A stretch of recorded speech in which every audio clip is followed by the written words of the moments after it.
Bonjour Janine Augor, bonjour Jean Roux. Bonjour. Vous êtes ici aujourd'hui pour évoquer La masure de ma mère. C'est un récit écrit à quatre mains, par vous d'abord, Janine Augor, qui nous racontait la vie de Lise, votre mère, puis repris par vous, Jean Roux, qui mettez au service du récit de Janine vos connaissances et votre voix. Janine Augor, pourriez-vous nous confier en quoi écrire ce livre était important pour vous? Y a-t-il derrière ce projet une envie, voire un besoin de transmission?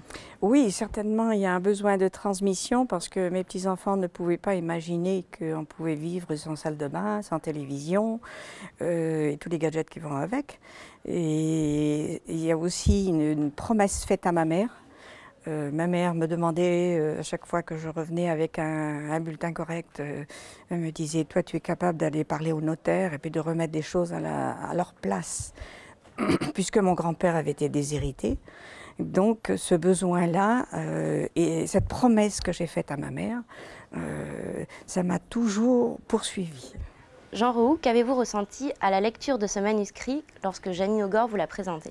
J'ai ressenti que c'était quelque chose de très important pour elle, qui l'impliquait fortement, et puis aussi que ça avait de la force, de la violence même.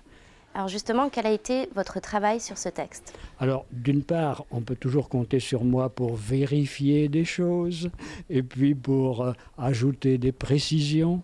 Mais d'autre part aussi, j'ai réécrit une partie du texte, toujours avec l'accord de Janine, et en respectant le plus possible, non seulement les faits, mais diverses formules qu'elle employait, qui étaient des formules que moi je n'aurais pas trouvées peut-être et qui avaient une originalité. Alors la petite Lise n'est pas naïve et sans y avoir l'air, à travers son histoire, elle pointe du doigt les inégalités puissantes de cette époque, entre les pauvres et les riches, entre les hommes et les femmes. Vous et votre mère, aviez-vous conscience de ces injustices? Ah oui, très très fortement. Elle avait conscience parce que, peut-être doublement, parce que son père, mon grand-père, avait été déshérité. Et elle me l'a dit, surtout quand sa petite sœur est morte.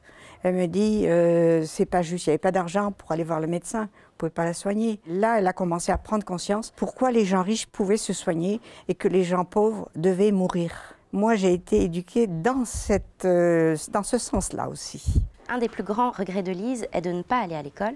Elle garde précieusement en tête ce qu'elle a pu y apprendre et cache de vieux manuels, des vieilles feuilles avec ses calculs dans son tablier et les consulte dans les champs lorsqu'elle garde les vaches. Quel était le rôle de l'école à cette époque? Eh bien, les bretonnants de l'époque savaient que pour la plupart, ils vivaient dans une pauvreté, parfois, comme dans ce cas-là, proche de la misère, et ils vivaient en plus sous un certain mépris, y compris de la part des gens des petites villes. Et du coup, pour eux, la connaissance du français, la réussite scolaire, c'était le moyen de se sortir de cela. Et enfin, juste un mot peut-être sur le livre en lui-même. David Crène l'illustre et parsème donc le récit de nombreuses illustrations. Qu'apporte-t-elle selon vous à ce livre? Moi, j'ai beaucoup aimé.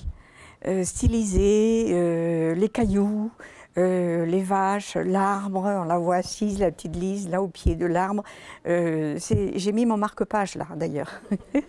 Personnellement, après quelques petites réticences sur la représentation de certaines choses, j'aime beaucoup, oui, ces dessins qui sont à la fois représentatifs de ce qu'est l'histoire et sont, je crois, dans le style actuel du dessin. Et en particulier, la couverture me paraît remarquable sous ces deux formes. Il y a une forme qui est plus séduisante, plus gentille, et l'autre qui est plus violente. Or, il y a beaucoup de violence dans ce qui est raconté là.